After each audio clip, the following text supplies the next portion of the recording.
খবর শুনছেন Barak news TV থেকে। প্রথমে হেডলাইন্স। বাংলা ছাড়াও সোমে 4 বিধানসভার গণনা, কংগ্রেস না বিজেপি, কার আশা বেশি?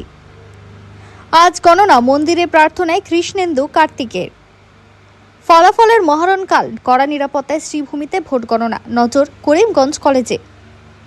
ফল ঘোষণার আগে রিসর্ট বুকিং, ঘোড়া কেনা বেচা রুখে কিংমেকার হওয়া নিয়ে আত্মবিশ্বাসী বিজয়। দিল্লিতে এসি ব্লাস্ট হয়ে 9 জনের মৃত্যু, মেশিনের যত্ন নিচ্ছেন তো? কিভাবে এড়াবেন দুর্ঘটনা?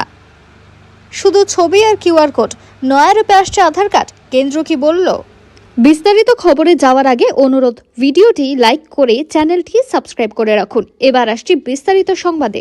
বাংলা ছাড়াও সোমে 4 বিধানসভার গণনা, কংগ্রেস না বিজেপি, কার আশা বেশি? ভোট বাক্সে বন্দি জনতার রায়, বাংলায় কি হয় জল্পনা সর্বত্র।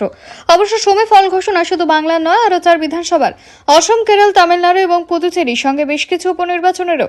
প্রতিটি নির্বাচনই আগামী দিনে জাতীয় রাজনীতির জন্য ভীষণ গুরুত্বপূর্ণ। স্বাভাবিকভাবেই ফল ঘোষণার আগে কংগ্রেস ও বিজেপি 2 শিবির যোগ বিয়োগের হিসেব করছে। 4 রাজ্যের মধ্যে বিজেপির সবচেয়ে বেশি নজর অবশ্যই রয়েছে বাংলায়। রাজ্যে ক্ষমতা দখল করতে পারলে পূর্ব ভারতে একছত্র আসন কায়েম করার স্বপ্ন মুশকুল গেরুয়া শিবির। অন্যদিকে গোটা ইন্ডিয়া জোট নিশ্চিত, বঙ্গে ফিরবেন মমতায়। এমনকি যে কংগ্রেস ভোটের সময় তৃণমূলের বিরুদ্ধে জোর প্রচার চালিয়েছে, তারাও জয় চাইছে শাসক দলেরই। হাত শিবিরের যদিও আশা, যদি নিজেদেরকে গুটি কয়েক আসন পেয়ে প্রাসঙ্গিক থাকা যায়, দরকার পড়লে মমতার পাশে দাঁড়াতে তাদের কোনো আপত্তি নেই। মন্দিরে প্রার্থনায় কৃষ্ণেন্দু কার্তিকের। ভোট গণনার প্রাক্কালে পাথারকান্দি বিধানসভা কেন্দ্র জুড়ে উত্তেজনা তুঙ্গে। আগামী ফলাফলকে সামনে রেখে রাজনৈতিক ব্যস্ততার মাঝেই আধ্যাত্মিক আশ্রয় ভরসা খুঁজছেন প্রার্থীরা। রবিবার শ্রীভূমির বিভিন্ন ধর্মীয় স্থানে প্রার্থনায় অংশ নেন বিজেপি প্রার্থী তথা মন্ত্রী কৃষ্ণেন্দু পাল এবং কংগ্রেস প্রার্থী কার্তিক সেনা সিনহা। বিজেপি প্রার্থী কৃষ্ণেন্দু পাল দিনের শুরুতে শ্রী শ্রী মদন মোহন আখড়ায় পুজো দিয়ে ভগবান শ্রীকৃষ্ণের আশীর্বাদ কামনা করেন।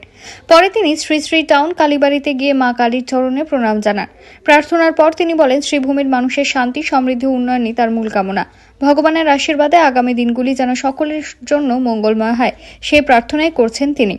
অন্যদিকে কংগ্রেস প্রার্থী কার্তিক সেনা সিনহারও একই দিনে বৈঠাখালের জাগ্রত কালী মন্দিরে পুজো দিয়ে জনকল্যাণের বার্তা দেন। তিনি জানান, নিজের জন্য কিছু না চেয়ে এলাকার মানুষের সুখ শান্তি উন্নয়নের জন্য প্রার্থনা করেছেন। তার দাবি, মানুষের আস্থার সমর্থনে আগামী ফলাফলে প্রতিফলিত হবে এবং পাথারকান্দিতে নতুন অধ্যায়ের সূচনা ঘটবে। ফলাফলের মহারণকাল, কড়া নিরাপত্তায় শ্রীভূমিতে ভোট গণনা, নজির করিমগঞ্জ কলেজে। দীর্ঘ প্রতীক্ষার অবসানকাল, হাই ভোল্টেজ বিধানসভা নির্বাচনের ফল ঘোষণাকে ঘিরে সকাল থেকে উত্তেজনায় টকবক করছে শ্রীভূমি। করিমগঞ্জ কলেজে স্থাপিত গণনা কেন্দ্রে কড়া নিরাপত্তার মধ্যেই শুরু হচ্ছে ভোট গণনা। সকাল 8টা থেকে প্রক্রিয়া শুরু হলেও প্রথমে ব্যালট পেপার সেটিং হওয়ার মূল ইভিএম গণনা শুরু হবে প্রায় সকাল 9টা নাগাদ। এরপর ধাপে ধাপে সামনে আসবে বিভিন্ন কেন্দ্রের ফলাফলের প্রবণতা। এই গুরুত্বপূর্ণ দিনকে সামনে রেখে গোটা শহরকে নিরাপত্তার চাদরে মুড়ে ফেলা হয়েছে।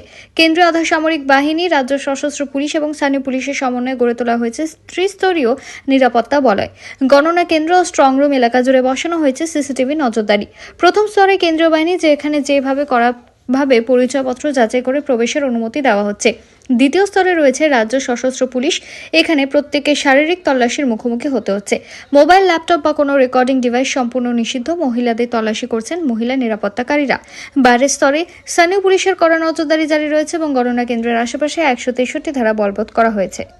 ফল ঘোষণার আগে রিসর্ট বুকিং, ঘোড়া কেনা বেচা রুখে কিংমেকার হওয়া নিয়ে আত্মবিশ্বাসী বিজয়। তামিলনাড়ুর কিংমেকার হতে চলেছেন তিনি। ভূত ফেরত সমীক্ষা বলছে 20 থেকে 30টা আসন যেতে চলেছে অভিনেতা রাজনৈতিক থালাপতি বিজয়ের দলে। ফলে রাজনীতির বহুল প্রচলিত ঘোড়া কেনা বেচার আশঙ্কা লাফিয়ে বাড়ছে।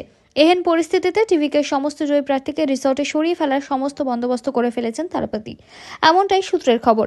সেই সঙ্গে প্রার্থীদের স্পষ্ট জানিয়ে দিয়েছেন বিজয়, ফল বেরোনোর পর কোথাও যাওয়া চলবে না। উল্লেখ্য, সুপারস্টার বিজয় এই প্রথমবার নেমেছেন রাজনীতির ময়দানে। প্রথমবারই বিপুল সাফল্য পেতে চলেছেন তিনি, এমনটাই মত এক্সিট পোলের। একাধিক এক্সিট পোলে বলা হয়েছে, প্রথমবার ভোটে লড়ে তামিলনাড়ুতে খাতা খুলতে চলেছেন দক্ষিণী সুপারস্টার।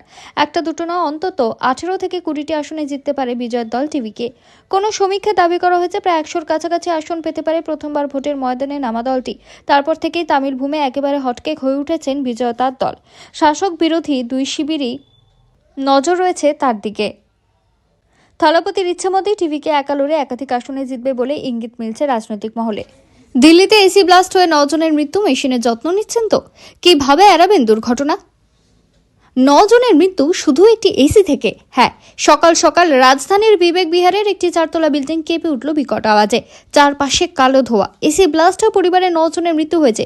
তেসরা মে রবিবার এমনই মর্মান্তিক ঘটনার সাক্ষী থাকল দিল্লি। সাম্প্রতিক অতীতে এসি ব্লাস্ট হয়ে দুর্ঘটনার খবর অনেকবারই সামনে এসেছে, কিন্তু গরম পড়লে এই দুর্ঘটনাগুলি এত বেড়ে যায় কেন?